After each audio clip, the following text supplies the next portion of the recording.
So, this is Barnaby. Oh, I knew. He's a very photogenic cat, but he doesn't like to be wrangled. But that was Barnaby. I'm glad you've all met him now. Welcome to Fireside Reading. I'm Gildart Jackson, and during the coronavirus epidemic, I'm reading a chapter a day of one of my favorite books, Great Expectations by Charles Dickens, and I hope you enjoy it. If you do, and you could like or comment on either Instagram or Fireside Reading on YouTube, that would be wonderful, and please tell a friend. Today, we've got to chapter 10. I'd say we're about a quarter of the way through the book. What happened in chapter 9 was that Pip relayed first to Mrs. Joe and Pumblechook lies about how he had met Miss Havisham and what she was like. And then he told Joe that he had told lies, and Joe gave him some very good advice not to tell lies in the future. And it ended with this wonderful passage, which I'll read again. Pause, you who read this, and think for a moment of the long chain of iron or gold, of thorns or flowers, that would never have bound you but for the formation of the first link on one memorable day. So now, welcome to a Fireside Reading. Great Expectations by Charles Dickens, Chapter 10. The felicitous idea occurred to me a morning or two later when I woke that the best step I could take towards making myself uncommon was to get out of Biddy everything she knew. In pursuance of this luminous conception, I mentioned to Biddy, when I went to Mr. Wopsle's great-aunt's at night, that I had a particular reason for wishing to get on in life, and that I should feel very much obliged to her if she would impart all her learning to me. Biddy, who was the most obliging of girls, immediately said she would, and indeed began to carry out her promise within 5 minutes. The educational scheme or course established by Mr. Wopsle's great-aunt may be resolved into the following synopsis. The pupils ate apples and put straws down one another's backs until Mr. Wopsle's great-aunt collected her energies and made an indiscriminate totter at them with a birch rod. After receiving the charge with every mark of derision, the pupils formed in line and buzzingly passed a ragged book from hand to hand. The book had an alphabet in it, some figures and tables, and a little spelling. That is to say, it had had once. As soon as this volume began to circulate, Mr. Wopsle's great-aunt fell into a state of coma, arising either from sleep or a rheumatic paroxysm. The pupils then entered among themselves upon a competitive examination on the subject of boots, with the view of ascertaining who could tread the hardest upon whose toes. This mental exercise lasted until Biddy made a rush at them and distributed 3 defaced Bibles, shaped as if they had been unskillfully cut off the chump end of something, more illegibly printed at the best than any curiosities of literature I have since met with, speckled all over with iron mould and having various specimens of the insect world smashed between their leaves. This part of the course was usually lightened by several single combats between Biddy and refractory students. When the fights were over, Biddy gave out the number of a page, and then we all read aloud what we could or what we couldn't in a frightful chorus, Biddy leading with a high, shrill, monotonous voice, and none of us having the least notion of or reverence for what we were reading about.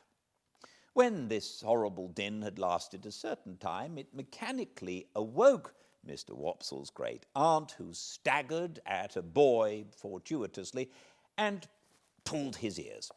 This was understood to terminate the course for the evening, and we emerged into the air with shrieks of intellectual victory.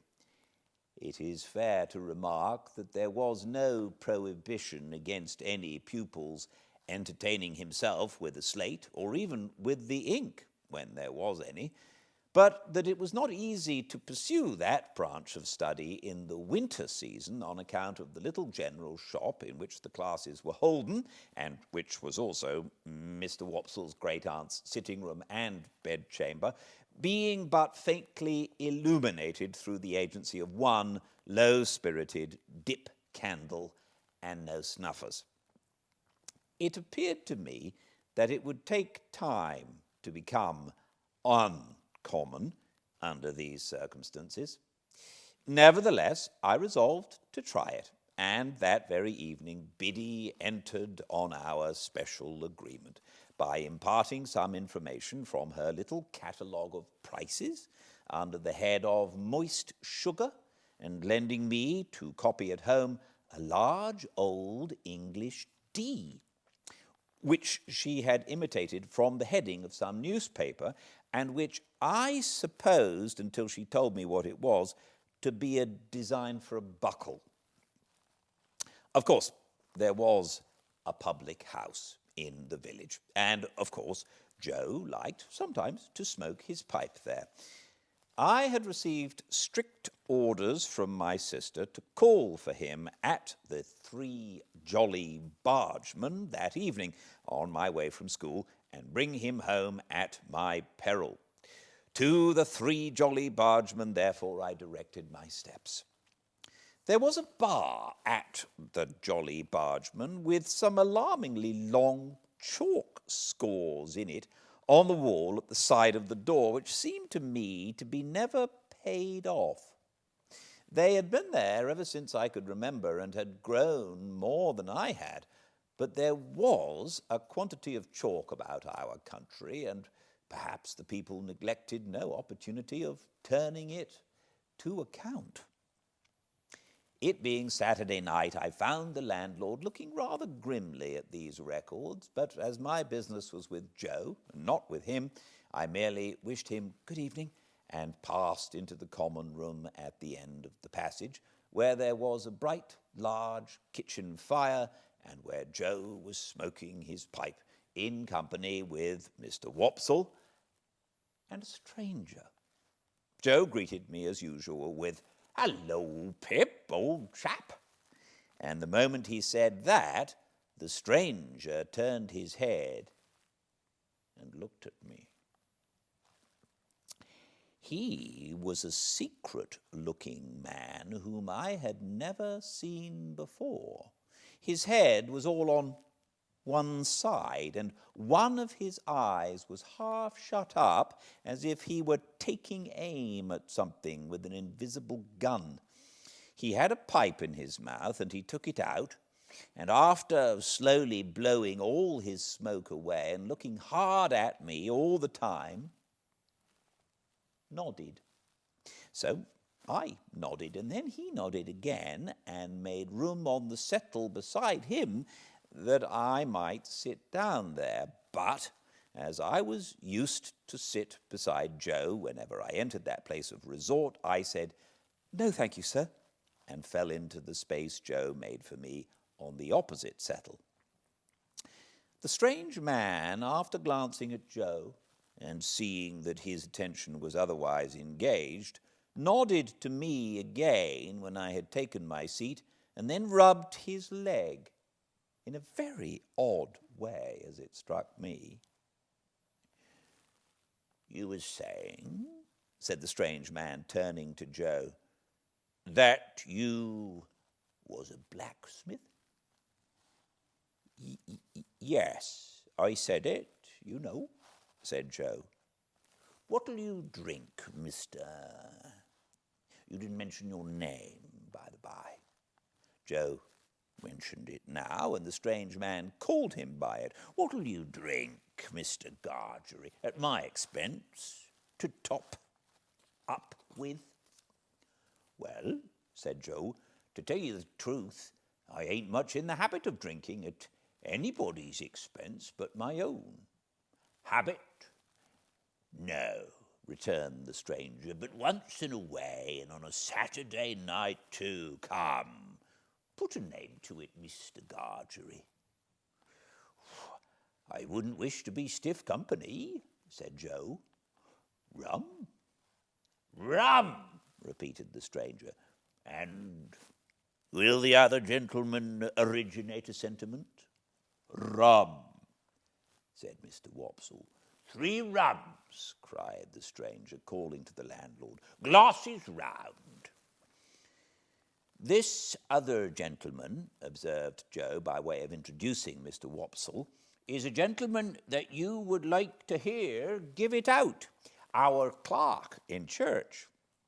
Aha, said the stranger quickly and cocking his eye at me. The lonely church, right out on the marshes, with graves round it. That's it, said Joe. The stranger, with a comfortable kind of grunt over his pipe, put his legs up on the settle that he had to himself. He wore a flapping, broad-brimmed traveller's hat, and under it a handkerchief tied over his head in the manner of a cap, so that he showed no hair. As he looked at the fire, I thought I saw a cunning expression, followed by a half-laugh come into his face. I'm not acquainted with this country, gentlemen, but it seems a solitary country towards the river. Most marshes is solitary, said Joe. No doubt, no doubt. Do you find any gypsies now, or tramps, or vagrants of any sort out there? No, said Joe. None but a runaway convict now and then, and we don't find them easy. Eh, Mr. Wopsle? Mr. Wopsle, with a majestic remembrance of old discomfiture, assented, but not warmly. Seems you have been out after such, asked the stranger. Once, returned Joe. Not that he wanted to take them, you understand. We went as onlookers. Me and Mr. Wopsle and Pip, didn't us, Pip? Yes, Joe. The stranger looked at me again, still cocking his eye as if he were expressly taking aim at me with his invisible gun, and said, He's a likely young parcel of bones, that. What is it you call him? Pip, said Joe. Christened Pip. No, not christened Pip. Surname Pip. No, said Joe. It's a kind of family name what he gave himself when an infant and is called by. Son of yours? Well, said Joe meditatively, not, of course, that it could be in any wise necessary to consider about it, but because it was the way at the Jolly Bargemen to seem to consider deeply about everything that was discussed over pipes. Well, no, he ain't. Nevy? Said the strange man. Well, said Joe, with the same appearance of profound cogitation, he is not, no, not to deceive you, he is not my nevy. What the blue blazes is he? Asked the stranger, which appeared to me to be an inquiry of unnecessary strength. Mr. Wopsle struck in upon that, as one who knew all about relationships, having professional occasion to bear in mind what female relations a man might not marry, and expounded the ties between me and Joe. Having his hand in, Mr. Wopsle finished off with a most terrifically snarling passage from Richard III, and seemed to think he had done quite enough to account for it when he added, as the poet says. And here I may remark that when Mr. Wopsle referred to me, he considered it a necessity, a necessary part of such reference, to rumple my hair and poke it into my eyes. I cannot conceive why everybody of his standing who visited at our house should always have put me through the same inflammatory process under similar circumstances. Yet I do not call to mind that I was ever in my earlier youth the subject of remark in our social family circle, but some large-handed person took some such ophthalmic steps to patronize me. All this while, the stranger man looked at nobody but me, and looked at me as if he were determined to have a shot at me at last and bring me down. But he said nothing after offering his blue blazes observation until the glasses of rum and water were brought, and then he made his shot. And a most extraordinary shot it was. It was not a verbal remark, not a proceeding in dumb show, and was pointedly addressed to me, but a proceeding in dumb show, and was pointedly addressed to me. He stirred his rum and water pointedly at me, and he tasted his rum and water pointedly at me, and he stirred it, and he tasted it, not with a spoon that was brought to him, but with a file. He did this so that nobody but I saw the file, and when he had done it, he wiped the file and put it in his breast pocket. I knew it to be Joe's file, and I knew that he knew my convict the moment I saw the instrument. I sat gazing at him spellbound, but he now reclined on his settle, taking very little notice of me and talking principally about turnips. There was a delicious sense of cleaning up and making a quiet pause before going on in life afresh in our village on Saturday nights, which stimulated Joe to dare to stay out half an hour longer on Saturdays than on other times. The half hour and the rum and water running out together, Joe got up to go and took me by the hand. "Stop half a moment, Mr. Gargery," said the strange man. "I think I've got a bright new shilling somewhere in my pocket, and if I have, the boy shall have it." He looked it out from a handful of small change, folded it in some crumpled paper, and gave it to me. "Yours," said he. "Mind, your own." I thanked him, staring at him far beyond the bounds of good manners, and holding tight to Joe. He gave Joe good night, and he gave Mr. Wopsle good night, who went out with us, and he gave me only a look with his aiming eye. No, not a look, for he shut it up. But wonders may be done with an eye by hiding it. On the way home, if I had been in a humour for talking, the talk must have been all on my side, for Mr. Wopsle parted from us at the door of the Jolly Bargemen, and Joe went all the way home with his mouth wide open to rinse the rum out with as much air as possible. But I was in a manner stupefied by this turning up of my old misdeed and old acquaintance, and could think of nothing else.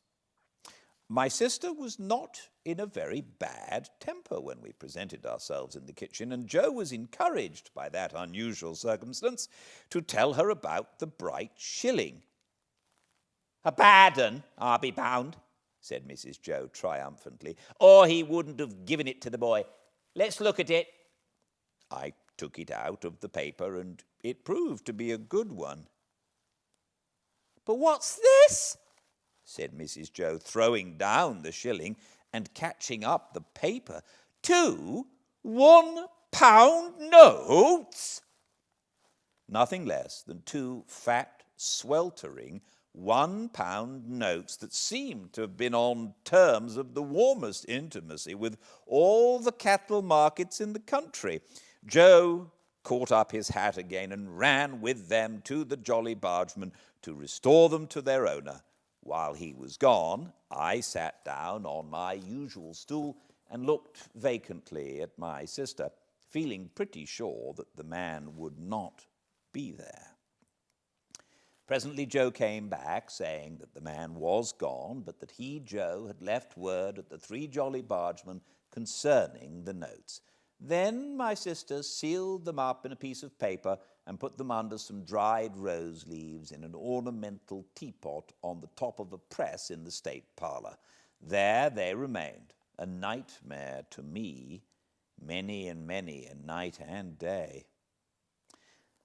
I had sadly broken sleep when I got to bed, through thinking of the strange man taking aim at me with his invisible gun, and of the guilty, coarse, and common thing it was to be on a secret terms of conspiracy with convicts, a feature in my low career that I had previously forgotten.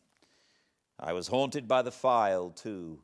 A dread possessed me that when I least expected it, the file would reappear, and I coaxed myself to sleep by thinking of Miss Havisham's next Wednesday, and in my sleep I saw the file coming at me out of a door without seeing who held it, and I screamed myself awake.